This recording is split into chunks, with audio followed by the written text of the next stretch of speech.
grande édition sur i24 News. Bienvenue, votre rendez-vous quotidien avec l'actu du Moyen-Orient. Voici le sommaire de ce journal. Situation explosive au Liban, vague de frappes de Tsahal visant plusieurs positions du Hezbollah aujourd'hui dans le sud du pays du Cèdre. Elles ont été précédées d'appels très inhabituels à l'évacuation des habitants. Carte fournie à l'appui, un message clair, la milice pro-Iran utilise des bâtiments dans la région, exposant directement les civils au danger. Un durcissement qui survient au moment où le Hezbollah multiplie les menaces et les signaux d'un retour en force. L'armée israélienne refuse pour l'instant le terme escalade, mais rappelle qu'elle ne tolérera aucune violation de l'accord de trêve conclu il y a un an. Le point complet dans un instant. Pendant ce temps, maintenir le Hamas sous pression militaire et politique. L'aviation et l'artillerie de Tsahal en action à Rafah et Khan Younes. Objectif, répondre aux provocations et contenir ce qu'il reste des capacités du groupe terroriste. Alors qu'en coulisses, les Occidentaux peaufinent leur plan en vue de l'après-guerre. De voler une force internationale de stabilisation qui remplacerait progressivement l'armée israélienne et une police New Look débarrassée des terroristes et intégrant les milices locales anti-Hamas. Officiellement, rien ne sera effectif sans le désarmement du mouvement palestinien qui juge toujours ce scénario inacceptable. Et puis 1000 milliards de dollars pour reconfigurer les alliances et l'équation stratégique du Moyen-Orient. Le montant d'un accord hors norme scellé à la Maison-Blanche par Donald Trump et Mohammed bin Salman. Partenariat XXL qui intègre les fameux avions F-35 et des centaines de chars dernier cri, mais aussi une coopération dans le nucléaire civil et l'intelligence artificielle. Présent au banquet à Washington, Elon Musk et Cristiano Ronaldo. Grand absent, Israël qui craint une érosion de son avance militaire. Les enjeux, les conséquences, tout à l'heure.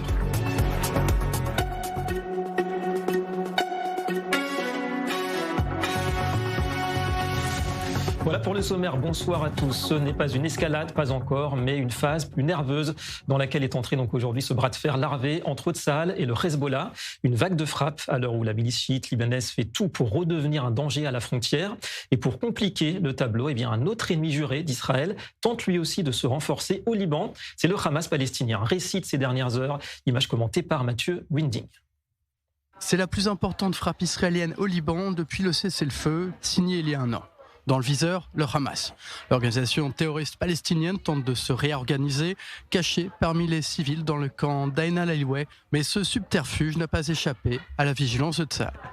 L'infrastructure du Hamas qui a été frappée était utilisée par les terroristes pour s'entraîner et planifier des attaques contre Israël.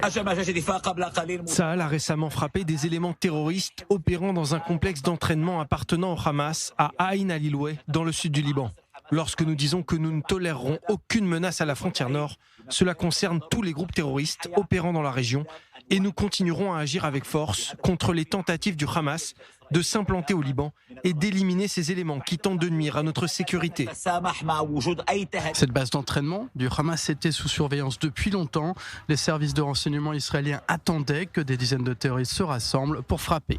Avant cette opération, des mesures ont été prises pour limiter les dommages causés aux civils, notamment par l'utilisation de munitions précises, la surveillance aérienne et les renseignements supplémentaires. Selon la chaîne libanaise Al-Mayadeen, Tsahal a tiré 3 missiles. Le ministre libanais de la Santé affirme que 13 personnes ont été tuées dans la frappe. Le Hamas nie disposer de centres d'entraînement au sud-Liban et prétend que le site visé était un complexe sportif où s'entraînaient des adolescents.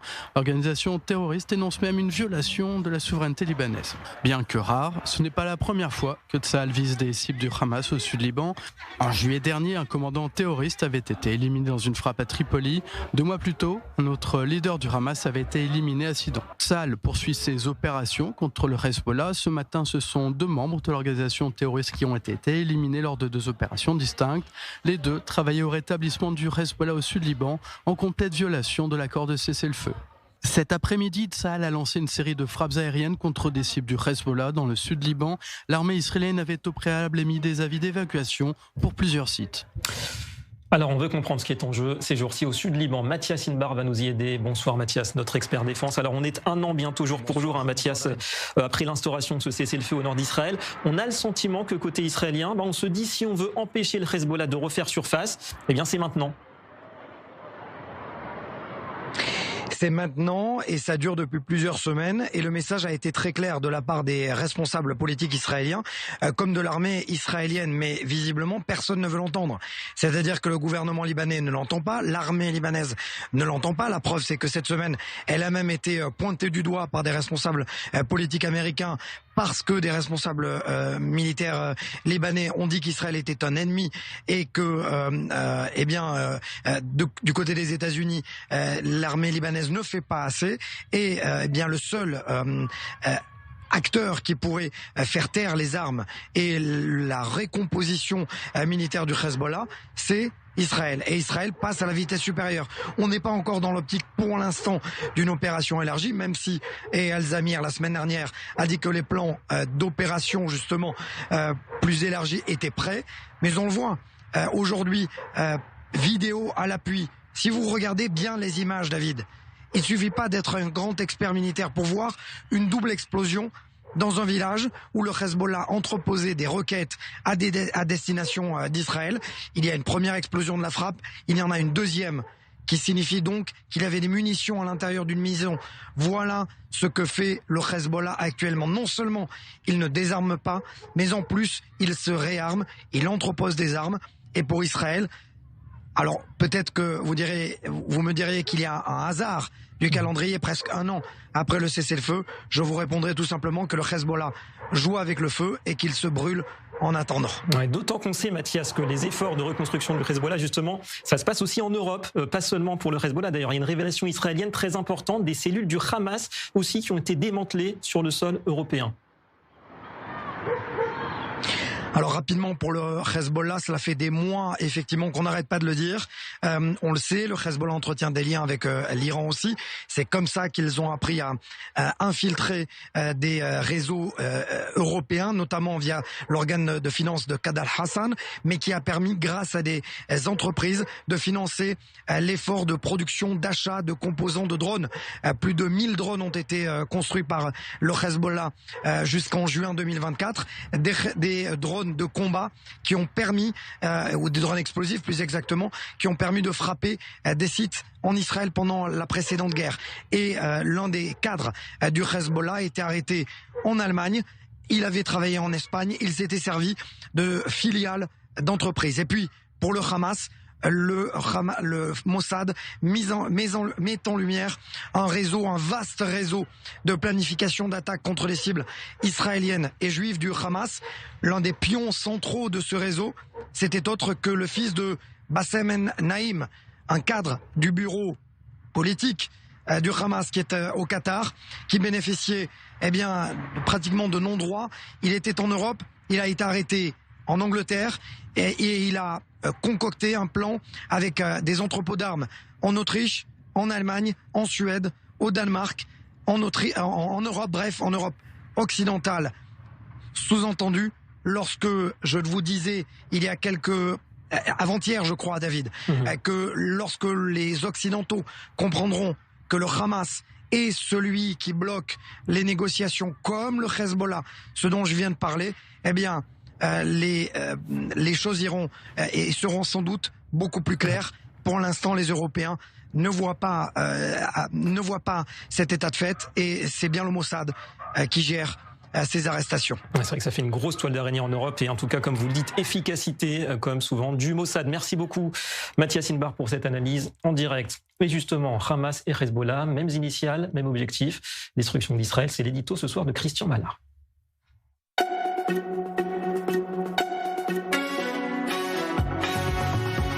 Notre consultant diplomatique qui ne perd pas de vue que plan Trump ou pas, la réalité nous rappelle que le Hamas et le Hezbollah sont encore là. Bonsoir Christian Mallard. Alors Christian, dans les deux cas, pas de volonté de les désarmer, mis à part Israël. Eh bien le Liban notamment ne tient pas ses promesses, on l'a vu encore ces derniers jours. Les États-Unis critiquent l'inaction du commandant en chef de l'armée libanaise, Rodolphe Haïkal, et annulent donc sa visite à Washington. Il lui reproche surtout son échec face au Hezbollah, qui refuse de désarmer et l'accuse de laisser sombrer le pays dans l'instabilité. De son côté, l'armée libanaise accuse Israël de violer la souveraineté du Liban en empêchant son déploiement dans le sud où les combats font rage. Le ministre libanais de la Défense, qui qualifie Israël d'ennemi, est considéré comme inexistant pour désarmer le Hezbollah. Dans ce contexte, les États-Unis refusent donc de s'investir sur le terrain. Ils déclarent avoir donné une chance au Liban pour se défaire des terroristes soutenus par l'Iran. De son côté, le Hamas refuse la clause sur le désarmement dans le plan de paix de Donald Trump et affirme qu'elle n'en fait pas partie. Le Hamas refuse d'être désarmé par la force armée internationale qui va se déployer à Gaza. L'organisation terroriste cherche tous les prétextes pour gagner du temps. Elle ment quand elle affirme en effet qu'il n'y a pas de clause sur le désarmement dans le plan de Donald Trump. En fait, le Hamas refuse l'application du plan de paix de Donald Trump. Il qualifie d'autre part la force armée internationale de force d'occupation. Voilà en tout cas qui va compliquer la tâche sur le terrain. Tâche compliquée, en effet. Merci beaucoup, Christian Manard, depuis nos studios parisiens. Eh bien, partons faire maintenant un point sur l'évolution de la situation dans la bande de Gaza. Beaucoup d'activités encore ce mercredi, dans l'ombre évidemment du cessez-le-feu officiel. Cessez-le-feu. Bonsoir, Jonathan Serrero, notre envoyé spécial dans le sud d'Israël. Eh bien, plusieurs incidents sécuritaires aujourd'hui, et puis surtout l'annonce ce soir de l'élimination du chef de brigade du Hamas dans le quartier de Zeytoun.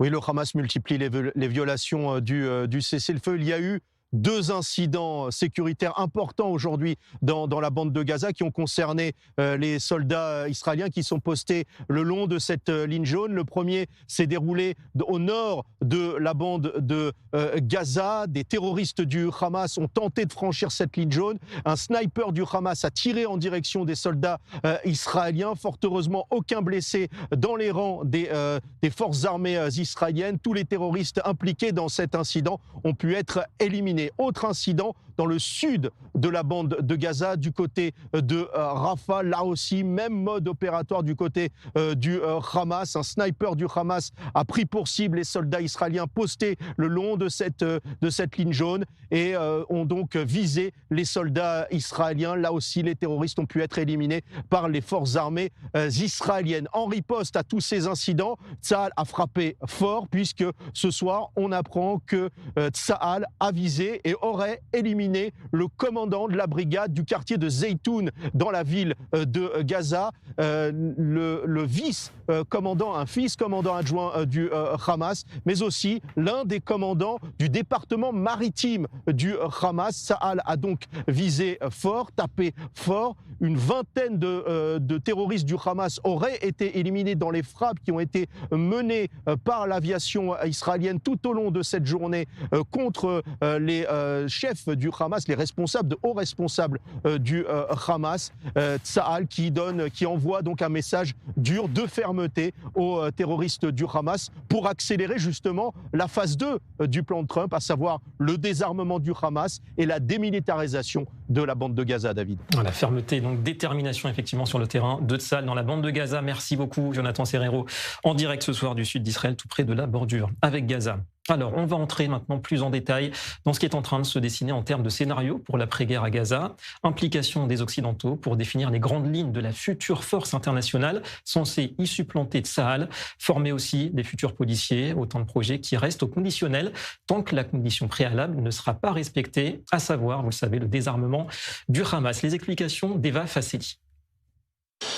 Un diplomate européen sous couvert d'anonymat a confirmé ce matin qu'une force de stabilisation à Gaza remplacera prochainement les forces israéliennes après le désarmement du Hamas. Jusqu'à 3000 policiers originaires de Gaza pourraient être formés en Jordanie et en Égypte sous parrainage européen. Cette proposition sera examinée demain par le ministre des Affaires étrangères de l'UE. Autre nouveauté, des milices armées opposées au Hamas à Gaza devraient être intégrées à la future police palestinienne.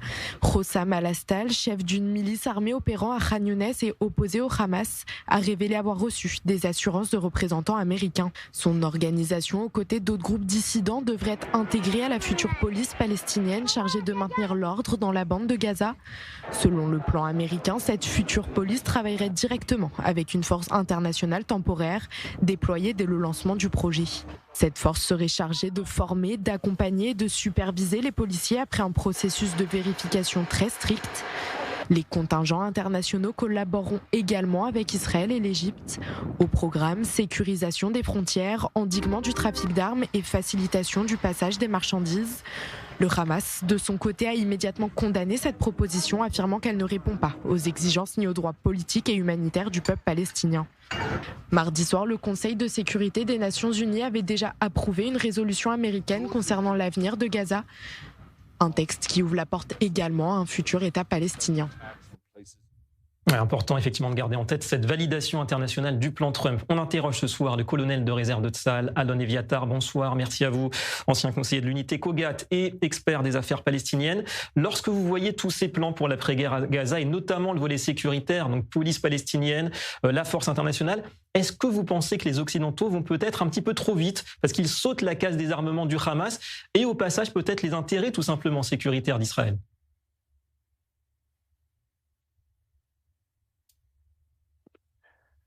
Bonsoir. Écoutez, pour l'instant, nous voyons deux axes parallèles. D'un côté, il y a des tentatives internationales sous l'égide des États-Unis pour faire avancer toutes les étapes de ce qu'on appelle le jour d'après, comme par exemple l'arrivée d'une force internationale avec des soldats de tous les pays. Le problème du point de vue israélien, c'est évidemment la Turquie et le Qatar. D'un autre côté, on voit une avancée assez lente, c'est-à-dire que pour l'instant, je ne vois pas ces forces-là sur le front dans le bande de Gaza et qui soient en train de créer un service de sécurité intérieure et d'assurer la police à Gaza. Nous voyons que ces avancées sur le terrain sont très lentes. Mais je reviens à votre question, la question du dépôt des armes par le Hamas, qui était censé être une condition centrale, importante, de passage aux étapes suivantes, il semble que cette question est devenue secondaire et elle aurait dû être bien plus centrale et être une condition bien plus importante pour passer aux étapes suivantes. Il semble que Israël insiste aujourd'hui pour cette condition, pour le dépôt des armes et aussi la destruction des tunnels. Cela fait partie de cette condition, mais pendant ce temps, je ne vois pas que dans la communauté internationale, on insiste pour démilitariser, désarmer le Hamas, et donc il est de la responsabilité d'Israël de poser comme condition pour avancer vers la prochaine étape, et avant que ce soit trop tard, donc il faut le faire maintenant, la question du dépôt des armes par le Hamas. Nous sommes à la croisée des chemins et c'est un moment critique. Israël doit absolument insister pour que cette condition se réalise. Et votre avis justement, parce qu'on est inquiet aussi côté israélien, quand on voit cette rencontre annulée au dernier moment entre l'émissaire américain Steve Witkoff et Khalil al-Hayya, donc un cadre du Hamas, vous comprenez pourquoi les Américains ont pu envisager une telle rencontre ? En quelques mots ? Oui, on peut dire que d'une manière générale, aussi bien les Américains et même leurs partenaires, c'est-à-dire la direction du Hamas, leurs partenaires dans les négociations, essaye d'identifier l'objectif final, c'est-à-dire ce que les Américains voient la guerre dans la bande de Gaza comme une sorte de plateforme pour élargir la stratégie américaine qui va bien au-delà de la bande de Gaza. Il s'agit notamment de la normalisation entre Israël et l'Arabie Saoudite. Donc du point de vue des Américains, la bande de Gaza, c'est une histoire qui est presque close. Il faut mettre en place les conditions, il faut insister pour que le cessez-le-feu se poursuive, il faut faire pression sur Israël pour qu'il n'y ait pas de violation du cessez-le-feu, et même s'il y a des violations de la part du Hamas, comme on l'a vu hier et aujourd'hui, avec des tirs vers les soldats de Tsahal. Et du point de vue du Hamas, ils comprennent aussi cela. Et donc, ce qui motive le Hamas, notamment à Rafah, de provoquer les soldats israéliens, d'avancer en direction de la ligne jaune et d'ouvrir le feu, ce qui les motive, c'est d'essayer de tester d'abord quelle va être la réaction israélienne et nous habituer à une situation où on a un cessez-le-feu qui n'est pas total. Et c'est une situation très dangereuse. Si on a une situation temporaire, elle risque de devenir permanente et on risque d'avoir de plus en plus d'attaques de plus en plus fréquentes. Donc un vrai problème, vous dites, ces divergences d'intérêts évidentes entre les USA et Israël en ce moment. Merci beaucoup à vous, colonel Alon Eviatar, d'avoir répondu en direct ce soir à nos questions. Toujours au chapitre sécuritaire, une parenthèse au lendemain de l'attentat meurtrier du Gush Etzion qui a fait un mort. L'état de santé de la blessée reste grave, c'est ce qu'a indiqué l'hôpital Hadassah de Jérusalem. Elle a été opérée hier par une équipe de spécialistes en chirurgie vasculaire, orthopédique et générale. Et ce matin, elle était encore sous respiration artificielle et sous sédation dans l'unité de soins intensifs de cet établissement. L'attaque, on le rappelle, avait été saluée par le Hamas. L'actualité, c'est évidemment aussi la suite de la visite haute en couleur du prince héritier saoudien à Washington. Amitié affichée entre Mohammed bin Salman et le président Donald Trump. Visiblement très satisfait d'avoir conclu des accords majeurs, on le disait, avec Riyad pour 1 000 milliards de dollars, tout rond, matériel militaire de pointe, nucléaire civil, intelligence artificielle. On écoute tout de suite le chef de la Maison-Blanche lors du dîner. J'ai le plaisir d'annoncer que nous renforçons encore davantage notre coopération militaire en désignant officiellement l'Arabie Saoudite comme un allié majeur non membre de l'OTAN, ce qui est très important pour eux. Je vous le révèle seulement maintenant, car ils souhaitent garder cette petite information secrète pour ce soir. C'est un autre point important aujourd'hui, en plus de la signature d'un accord de défense stratégique historique que nous venons de signer. Alors, félicitations. Et d'ailleurs, du beau monde lors de ce dîner, Elon Musk ou même Cristiano Ronaldo qui évolue commencer dans le championnat saoudien de football. Direction tout de suite Washington avec Antoine Delard, notre correspondant. Bonjour Antoine. Donc des méga contrats qui pourraient bien modifier la face du Moyen-Orient. En tout cas, Donald Trump chante les louanges en ce moment de son partenariat avec les Saoudiens. Oui, exactement. Et ce qui est vraiment frappant, c'est que Donald Trump a offert à Mohammed bin Salman à peu près tout ce que le prince pouvait espérer. D'abord, une réhabilitation spectaculaire sur la scène internationale. Il a été reçu avec les plus grands honneurs. Trump est même monté au créneau pour le défendre lorsqu'une journaliste a interpellé le prince sur l'affaire Khashoggi. Et puis, surtout, Donald Trump a accordé au prince bin Salman tout un tas d'accords que jusqu'à présent, l'administration américaine avait refusé à l'Arabie Saoudite. Accords sur le nucléaire civil, accords sur l'intelligence artificielle qui donnera accès à Riyad aux puces, aux semi-conducteurs américains, très important pour développer les data centers. Et puis surtout, donc cet accord de défense, accord très important qui prévoit notamment la livraison d'avions F-35. Il y avait des réticences jusqu'ici à fournir ces avions à l'Arabie Saoudite dans le Moyen-Orient. Seul Israël, pour l'instant, peut les avoir. Crainte notamment parce que l'Arabie Saoudite est proche de la Chine et il y a le risque que par cet intermédiaire, par l'intermédiaire de l'Arabie Saoudite, la Chine arrive à espionner les technologies saoudiennes. Si Donald Trump fait tout cela, c'est pour une seule raison en particulier, c'est qu'il espère en retour que l'Arabie Saoudite va reconnaître l'État d'Israël et s'engager dans les accords d'Abraham. Pour le moment, ça n'est pas du tout gagné. On a vu hier que le prince bin Salman était très prudent. La condition fixée par l'Arabie Saoudite, c'est toujours la même. Ils exigent la création d'un État palestinien. Jusqu'ici, les États-Unis et Donald Trump en tête avaient plutôt tendance à minimiser cette demande en espérant que des gros contrats et des accords permettraient de régler les choses. Trump pense aussi que ses bonnes relations avec Ben Salman peut inciter le prince à s'engager dans ce processus. On s'est rendu compte hier que ça ne suffisait pas et donc Donald Trump a encore beaucoup de travail à accomplir s'il veut convaincre Ben Salman de s'engager dans les accords d'Abraham. Effectivement, la route semble encore longue. Merci beaucoup Antoine Delard en direct de Washington. Et des accords qui posent question 3 en tout. C'est le tarif, vous le savez, de la grande édition.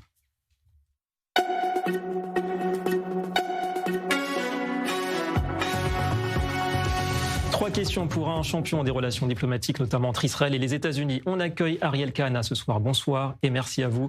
D'abord, est-ce que pour vous, ces méga contrats donc entre Riyad et Washington, ça modifie vraiment les équilibres, les rapports de force au Moyen-Orient, d'après vous? Non, David, absolument pas.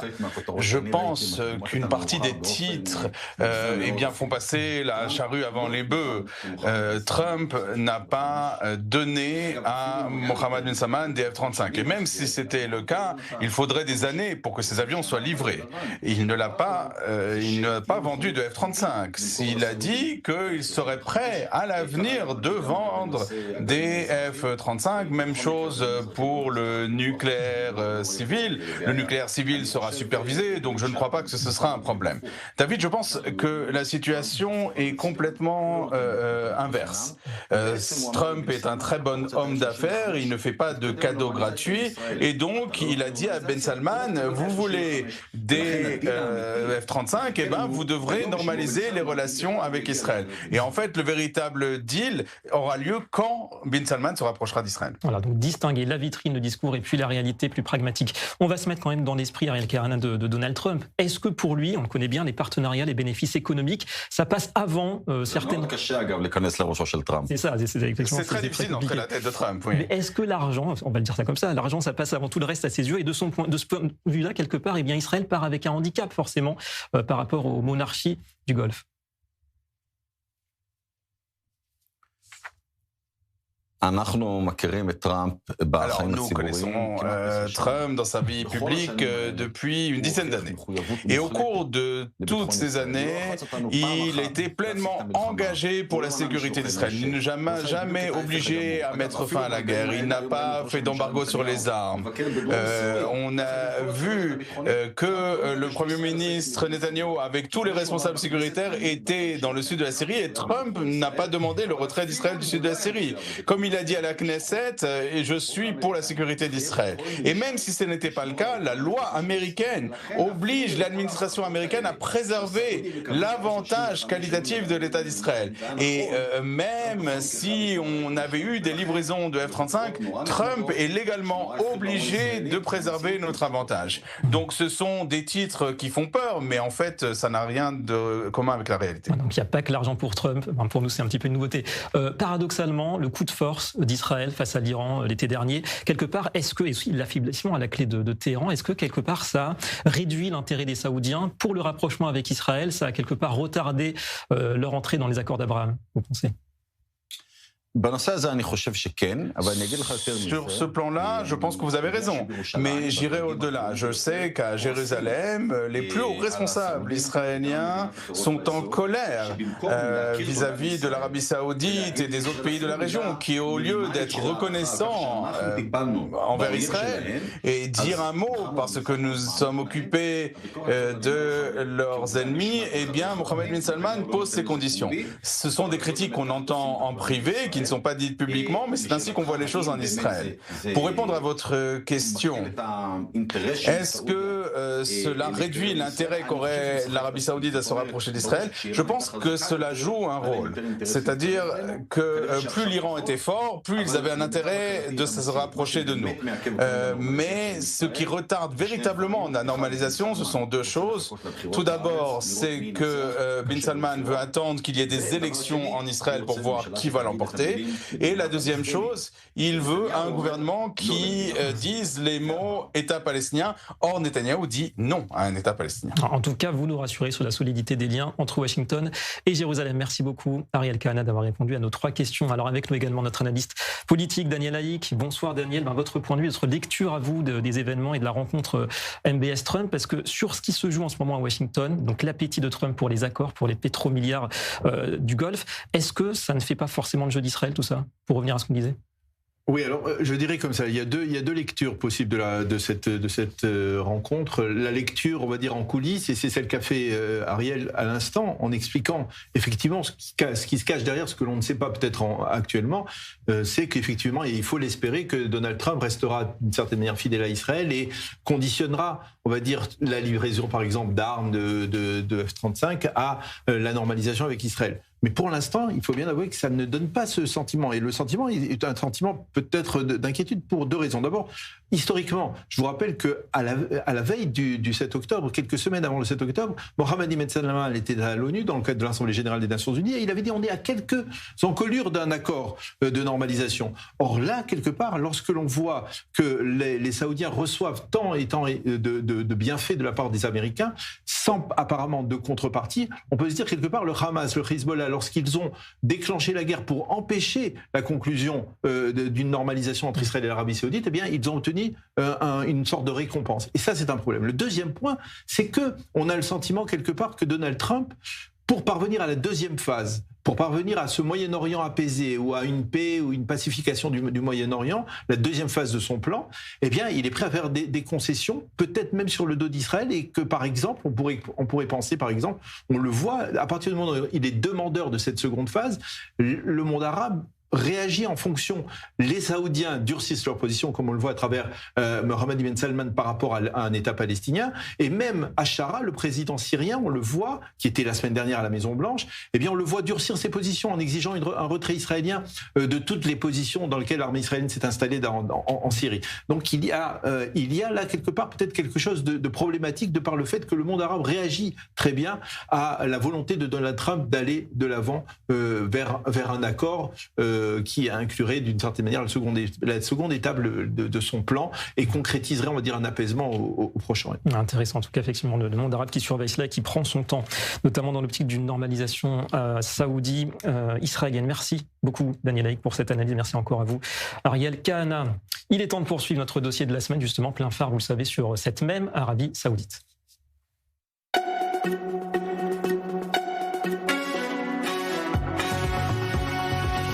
Gardienne des lieux saints de l'islam, forteresse du pétrole, et bien ce soir on va oublier tout cela, on va se projeter vers la vision 2030 telle qu'elle a été élaborée par le prince MBS en personne et ses équipes.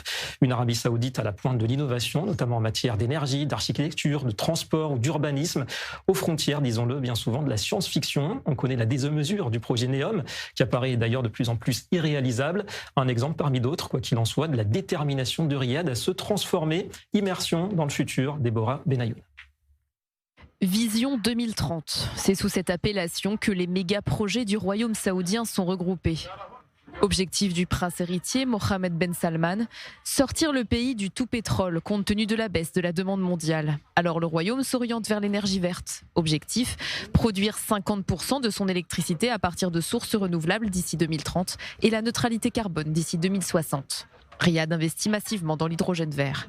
Autre projet d'envergure, NEOM, une ville futuriste au cœur du désert à seulement 150 km des côtes d'Eilat, au coût pharaonique, 500 milliards de dollars. Au cœur du dispositif, The Line, 2 murs miroirs de 170 km plantés dans le désert, censés accueillir 9 millions d'habitants. Problème, les ambitions mégalomanes de Riyad semblent avoir du plomb dans l'aile. Au lieu des 170 km prévus, la première phase ne s'étendra finalement que sur 2,4 km. Comme d'autres pays du Golfe, l'Arabie saoudite cherche à polir son image. L'un des outils de soft power, le sport. Football, golf, boxe, Formule 1. Après le rachat de stars internationales comme Cristiano Ronaldo, le Royaume a obtenu l'organisation de la Coupe du Monde de 2034. Un moyen infaillible de focaliser l'attention et d'attirer de nombreux touristes, en particulier les plus fortunés. Le pays cherche à s'ouvrir avec un objectif à nouveau très ambitieux, 100 millions de visiteurs par an d'ici 2030. Pour pouvoir accueillir cette clientèle de luxe, des hôtels 5 étoiles avec vue plongeante sur la Kaaba, le cube noir autour duquel des milliers de pèlerins tournent. Pas moins de 50 palaces et des milliers de chambres doivent sortir de terre. Une poignée d'entre eux, comme le Ritz-Carlton, a déjà vu le jour. Reste à savoir si cette profusion de projets démesurés peut convaincre l'opinion publique mondiale, ou au moins les plus riches. Et tant qu'on y est, peut-on moderniser un pays sans moderniser sa société? Décalage, contraste, on va le voir avec vous. Déborah Benayoun, bonsoir. Déborah, c'est vous qui signez ce dossier ce soir. Donc il y a les ambitions, un brin mégalo du prince MBS, mais est-ce qu'on assiste quelque part à une mutation de façade, c'est-à-dire que la vitrine, l'image, tout ça c'est moderne, mais quelque part derrière la société reste bridée? Alors oui, on l'a vu, il y a quand même des projets pharaoniques qui sont mis en place dans les infrastructures, mais ça avance quand même beaucoup moins vite dans la société, notamment en ce qui concerne la place des femmes en Arabie Saoudite, puisqu'elles n'ont obtenu le droit de vote qu'en 2011 grâce au roi Abdallah. Elles ont pu l'exercer pour la première fois aux élections municipales de 2015. Et puis l'arrivée également de MBS au pouvoir a changé la donne pour les femmes. Elle leur a octroyé plus de liberté. Maintenant, elles ont notamment le droit de conduire, mais ça date seulement de 2018. La participation des femmes dans la main-d'œuvre a aussi augmenté puisque des réformes ont été introduites pour leur permettre de voyager et de travailler sans la permission d'un tuteur masculin. Mais il faut quand même rappeler que les libertés publiques restent étroitement contrôlées.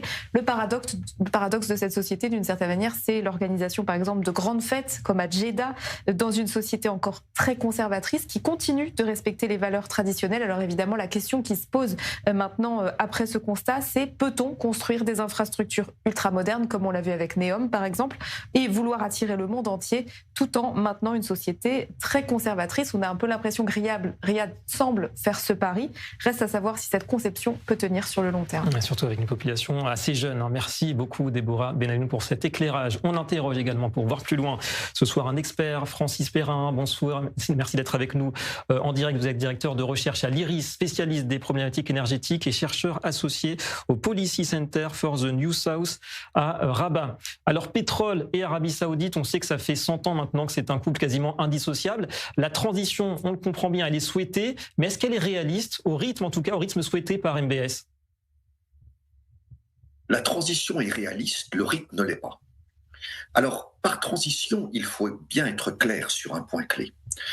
Transition, pour les dirigeants saoudiens, cela ne veut pas dire abandonner le pétrole et abandonner également le gaz naturel, les deux hydrocarbures qui font partie des énergies fossiles. Il s'agit d'utiliser une partie des revenus dérivés du pétrole, revenus très importants comme vous le savez, pour financer une diversification énergétique et économique. Le pétrole reste donc et restera donc pendant longtemps la vache d'or du régime. Et on ne tue pas évidemment la vache qui vous nourrit en termes de recettes pour diversifier votre économie. Donc le pays va rester une grande puissance pétrolière pendant longtemps, mais alors que depuis des décennies, ce pays est essentiellement une économie basée sur les hydrocarbures, pétrole et gaz, cette économie va se diversifier progressivement sans pour autant abandonner, certainement pas, le pétrole et le gaz. Et il y a de grands plans d'expansion pour le gaz naturel. Donc le pétrole qui va rester la vache à lait, on le comprend bien, encore quelques années au moins, quelques décennies peut-être. Globalement, cette vision 2030, vous dites que c'est un plan sincère de transformation et aussi peut-être un récit qui vise à rassurer les marchés sur le potentiel global de ce pays qui, on le comprend, est assez immense? Alors, comme vous l'avez évoqué dans un de vos sujets précédents, ce plan Vision Arabie Saoudite 2030, qui remonte à 2016, a été voulu et conçu par le prince héritier Mohammed Ben Salman et ses équipes. Le prince héritier est tout à fait convaincu de la nécessité pour son pays de transformer, de diversifier son économie. Il n'y a aucun doute là-dessus sur ses convictions profondes en matière économique. Ensuite, c'est une chose de dire, voilà, je veux aller dans telle direction, c'est une autre chose de déterminer le rythme de cette transition. Vous l'avez évoqué à propos de NEOM, en disant, dans le sujet que vous avez traité précédemment, que les choses vont beaucoup plus lentement pour des raisons de coût, pour des raisons de financement, que ce qui était prévu dans l'enthousiasme des débuts. Donc oui, il y a une volonté sincère du prince héritier de diversifier l'économie saoudienne, et il a tout à fait raison. Une économie saine, c'est une économie diversifiée. Être trop dépendant d'une matière première comme le pétrole, cela présente des risques, des avantages, mais aussi des risques. Mais ensuite, le rythme sera ajusté en fonction des besoins de financement, des contraintes de financement, et le fait que le pays veut rester pendant longtemps une grande puissance pétrolière et devenir une très grande puissance gazière, ce qui là aussi fait partie du plan Vision Arabie Saoudite 2030. C'est pas seulement les renouvelables, c'est le cas bien sûr, c'est pas seulement la transition énergétique, ce n'est pas seulement la diversification économique, c'est aussi développer très fortement le gaz. L'Arabie Saoudite veut augmenter de 80% sa production de gaz entre 2021 et 2030. Cela rentre aussi dans cette vision d'une économie plus diversifiée. Ouais, énergie verte, effectivement, l'hydrogène aussi, puis NEOM, vous l'avez dit, à la fois mégalo, côté mégalo, et puis retour sur Terre avec ce côté un petit peu irréaliste. Sur ce qu'on disait pour conclure, peut-être Francis Perrin, parce qu'on parle de modernisation économique, mais pas de modernisation politique ou sociétale. Est-ce que ça peut marcher, cette dichotomie, d'après vous? MBS est un réformateur. Réformateur ne veut pas dire démocrate. On peut être réformateur sans être démocrate sans être réformateur, ou les deux. Il veut réformer l'économie saoudienne, il veut réformer en partie la société saoudienne, donner plus de place aux femmes dans l'activité économique, d'où la question du droit de conduire. C'était quand même le dernier pays au monde qui ne donnait pas ce droit élémentaire aux femmes. Et si elles doivent aller travailler de plus en plus, il faut bien qu'elles conduisent pour aller au travail. Donc ce n'est pas un grand sentimental, ce n'est pas un grand défenseur des droits des femmes, c'est quelqu'un qui estime que certaines des habitudes du royaume sur le plan sociétal doivent être modifiées pour réussir cette vision Arabie Saoudite 2030. Mais par contre, en termes de démocratie, cela reste un régime très vertical. Il y a MBS et ensuite, tout le monde doit se mettre dans cette ligne décidée au sommet du royaume. Voilà, donc pragmatisme avant l'humanisme ou même la démocratie, on le comprend bien. Merci beaucoup à vous, Francis Perrin, pour cette analyse ce soir en direct dans la grande édition de l'actualité analysée à l'actualité en bref. Voici l'info chrono.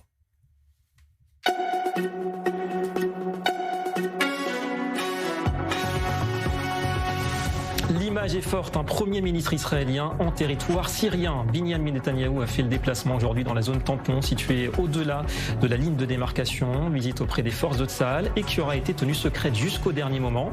Également présents les ministres de la Défense et des Affaires étrangères ainsi que le chef d'état-major Eyal Zamir et le nouveau patron du Shabak, David Zini. À la clé, une réunion sécuritaire sur place autour des tensions persistantes. On en a parlé aux frontières nord d'Israël. Le choc également en Israël, démantèlement par les renseignements, la police et l'armée d'un vaste réseau de contrebande d'armes en provenance de Syrie. L'affaire implique des habitants du nord du pays, dont 5 soldats, et oui, ainsi que plusieurs civils syriens. Les soldats auraient profité de leur déplacement en territoire syrien pour transférer depuis ce pays des armes, ensuite livrées au réseau criminel de Galilée. Des faits aussi rares que gravissimes pour les services de sécurité qui précisent que ces individus ont tenté d'introduire des explosifs, des lance-roquettes, des fusils d'assaut et des munitions en grande quantité. Enfin, Donald Trump, omniprésent sur le front diplomatique. Outre le Proche-Orient, le président américain prépare en secret un plan de paix pour l'Ukraine avec Moscou. Révélation du média Axios qui évoque une proposition en 28 plans, un plan qui serait directement inspiré justement de celui ayant débouché sur l'actuel cessez-le-feu à Gaza, et il intégrerait la sécurité de l'Europe et les relations entre la Russie et les États-Unis. On va passer maintenant à l'invité de cette édition.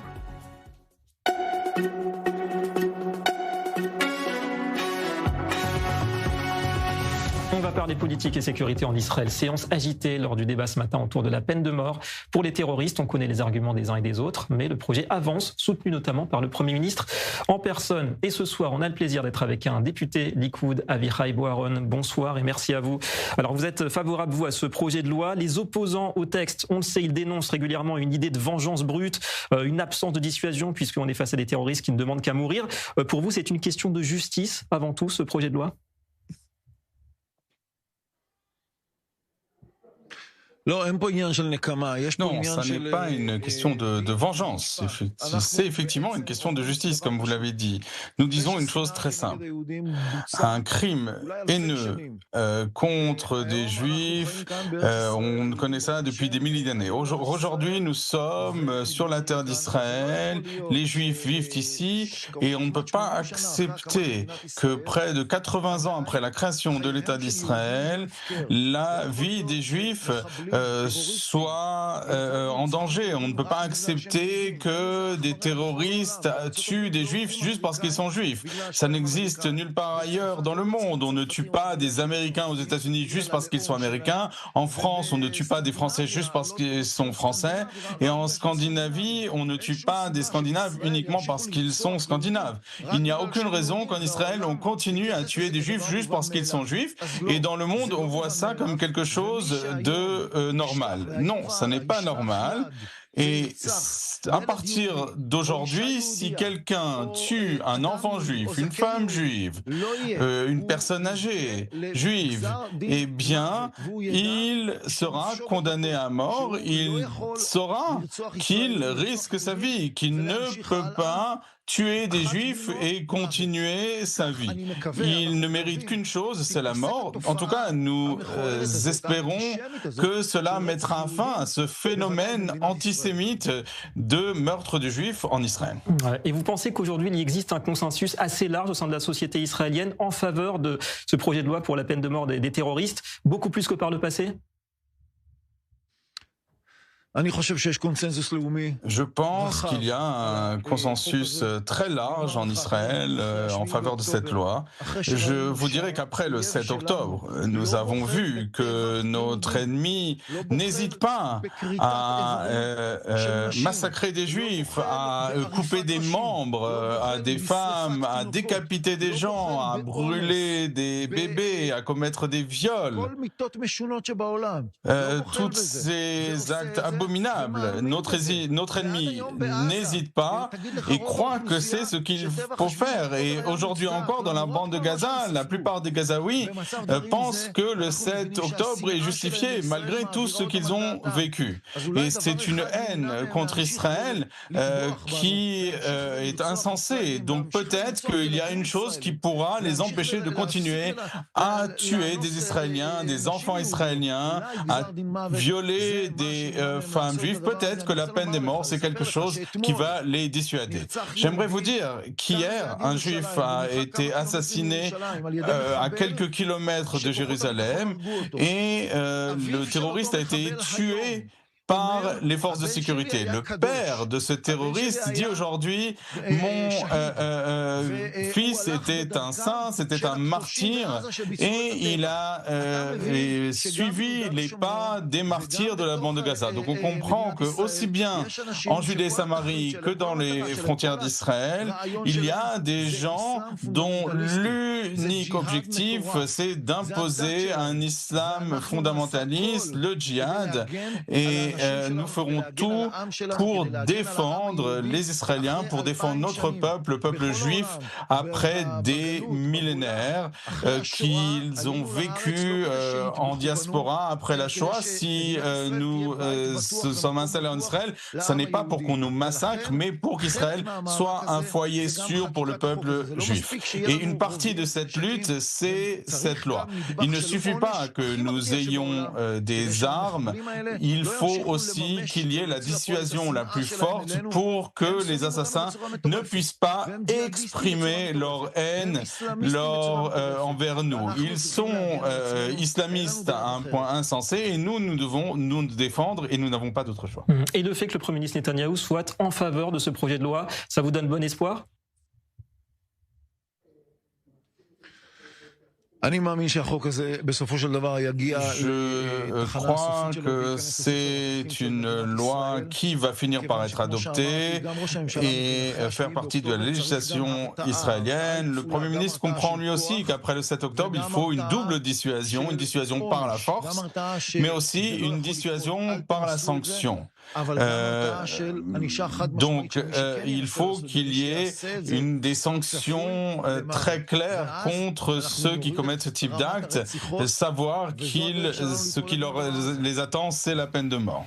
Merci beaucoup, député Amichai Bouharon, d'avoir été avec nous ce soir depuis la Knesset, le Parlement, à Jérusalem. Et on part à Paris maintenant. Le boycott d'Israël ne fonctionne pas toujours, on va le voir.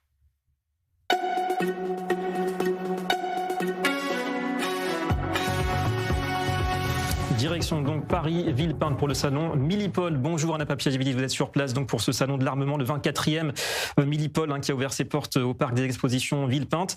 On retrouve donc 39 sociétés israéliennes, Anna, finalement, qui ont pu exposer sur les 1200 exposants de ce salon, le plus grand du monde qui est dédié, on le rappelle, à la sécurité intérieure. Comment ça se passe ? Bonsoir, oui, Israël est bien présent à ce salon biannuel, le plus grand salon du monde de la sécurité et de la sûreté intérieure sous l'égide du ministère français de l'Intérieur. Alors il y a eu la semaine dernière des informations contradictoires concernant peut-être l'interdiction pour certaines entreprises de venir, mais finalement eh bien, cette interdiction a été levée et une quarantaine d'entreprises sont présentes ici, donc au parc des expositions de Villepinte. Tout autour de moi, c'est le pavillon israélien qui a été installé et il y a beaucoup de visiteurs parce que la plupart en fait des clients, des visiteurs hors Israël savent que ce pays est l'un des meilleurs en ce qui concerne les technologies de la défense et c'est ce que nous ont confié deux sociétés qui sont venues ici proposer donc leur dernière technologie aux exposants du monde entier. Je vous propose de les écouter. Parazero, ça veut dire des drones paralysés à courte distance. C'est-à-dire que nous avons le système de défense le plus sophistiqué contre des drones capables d'attaquer des civils. Donc c'est un système important pour les forces de police, l'armée, mais aussi pour tout le monde. Ça, c'est notre fusil à filet. Il est capable de tirer des filets contre des drones, quels qu'ils soient, pour protéger n'importe qui. Nous sommes très bien accueillis ici, on se sent en sécurité, c'est super d'être ici, on se sent comme n'importe quel autre pays, on est ravis d'être là. Nous sommes Visual Layer, nous sommes une entreprise de science de l'image, nous récupérons des données visuelles, par exemple provenant de réseaux sociaux, et nous les structurons et les indexons et posons des questions dessus et trouvons de nombreuses informations intéressantes à partir de cela. J'ai été surpris de l'accueil très chaleureux que nous avons reçu. Les gens apprécient réellement les entreprises israéliennes, ils trouvent que nous avons les meilleures technologies. J'entends beaucoup de bonnes choses. Je suis allé aussi à Londres il y a quelques semaines. C'était un peu plus froid, mais ici, tout le monde aime Israël. C'est super. Voilà, Israël à l'avant-garde, comme souvent de l'innovation en matière de défense. Merci beaucoup Anna Papiachvili depuis donc Paris-Villepinte et ce salon Milipol. Et pour finir, petite séquence reportage.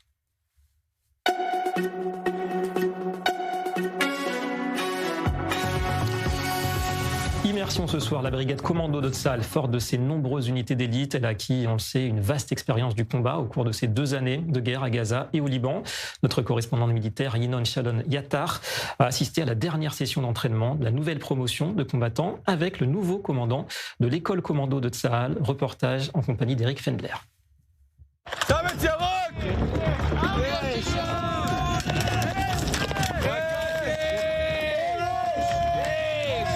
Nous sommes en pleine nuit, dans les collines du Mont Hermon, juste avant que les températures ne s'écroulent et que les premières neiges recouvrent le sommet. Les hommes de l'unité commando rampent sur la terre humide et froide. La mission de l'entraînement est la prise d'une position en territoire ennemi, sans aucune autre force de soutien. בשלב הראשון הם היו באירוע מתפרץ, שבו הם דימו לחימה כמו ב7 באוקטובר, ולאחר החזית הם מגיעים לשלב של לחימה בעומק, שבעומק זה הרחק משטח האויב, כוחות קטנים שלנו מול כוחות גדולים של האויב, שההבדל בין חזית לבין עומק זה סוגיית האמצעים שיש לרשותך.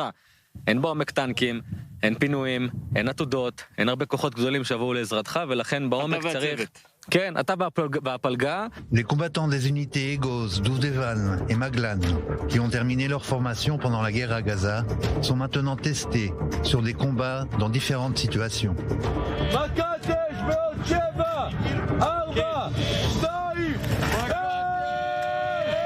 מופתעים, מקפיצים אותם באמצע הלילה, הם עולים על מטוסים, נוחתים באזור שבו בעצם המחבלים נכנסו בשטח אויב, במקרה הזה אנחנו מדמים פשיטה על גליל עליון, ושם הם בעצם נחיים בקיבוצים.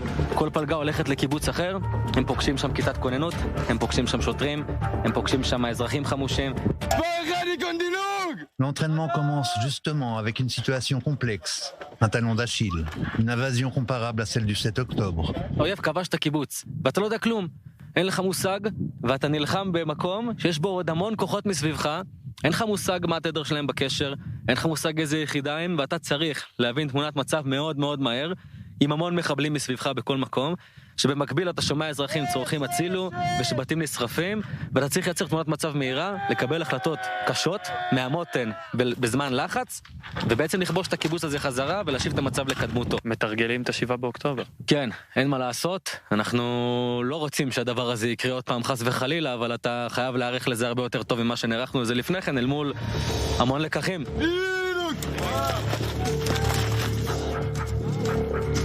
אנחנו הצטרפנו כאן למרגלות החרמון להכשרה של דור העתיד של היחידות המיוחדות. אגוז, מגלן, דובדבן, בתרגילים המסכמים שבוחנים אותם למלחמה הבאה. איך מתמודדים עם איום הרחפנים, איך לוקחים את לקחי 7 באוקטובר, לוקחים את הלחץ והסטרס וחוסר הוודאות לקצה, איך בודמים את הלוחם שיתמודד מול מחבלים במלחמה הבאה. C'est le premier entraînement organisé depuis la fin de la guerre.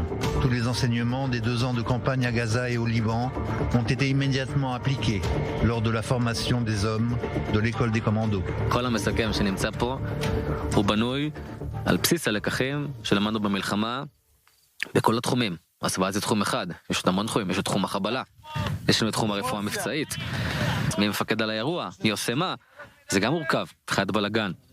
יש לך את תחום הערבית, אנחנו מלמדים שפה. בשפה בעבר לימדנו רק לדבר, גם אנחנו מלמדים יכולות של משחק, יכולות של תחקור, קריאה וכתיבה. זה תחום התצפית, תחום התקשוב המבצעי, לייצר קליטה בתאי שטח שאין בהם קליטה. כל אלו תחומים שזה מקצועות שיש אותם בתוך כל צוות בחטיבת הקומנדו, שאת כולם דייקנו אל מול לקחי המלחמה. Le lieutenant-colonel B est le commandant de cette école commando depuis les 2 derniers mois, mais il a participé au plus long de la campagne de Gaza comme officier de l'une des brigades. ג'באליה בפעם הראשונה ובפעם האחרונה היא לא הייתה נראית אותו הדבר. האויב הבין אותנו, ראה מה אנחנו עושים והוא התכונן. וברגע שיום, יומיים, 3 הבנו שהאויב הבין, עצרנו, חשבנו, עשינו משהו אחר והבאנו תוצאה טובה יותר. ואיפה שהתרגלנו למה שעשינו, שעשינו את זה בפרק זמן חוזר וחוזר, אז שם חטפנו. אתה לא מלמד משהו ספציפי, אחד, אתה מלמד עקרונות. אתה מלמד את המפקד איך הוא צריך להתנהל באירוע כזה אתה יודע שמפקדי המשנה שלך, המפקדים הזוטרים במרכאות, הם עצמאים לחלוטין בשטח. אתה נותן לו גזרה, אתה שולח אותו ואתה אומר לו בהצלחה, ואתה פשוט סומך עליו שיקבל החלטות טובות בשטח. Les possibilités qu'ils ont acquises sur le terrain, lors des combats, amènent ces combattants à être formés dans cette école de guerre avant de repartir se battre sur le front. La campagne est encore longue et pourrait nous surprendre justement là où on ne l'attend pas. זה הרבה מאוד תרגילים, במגוון תרחישים, חלקם מוצלחים, בחלקם הוא נכשל. יש תרגילים שהם תרגילי כישלון, תרגילים של אירועים עם רב נפגעים, תרגילים שבהם הפסדנו בקרב, שהם התרגילים שמלמדים אותך הכי הרבה.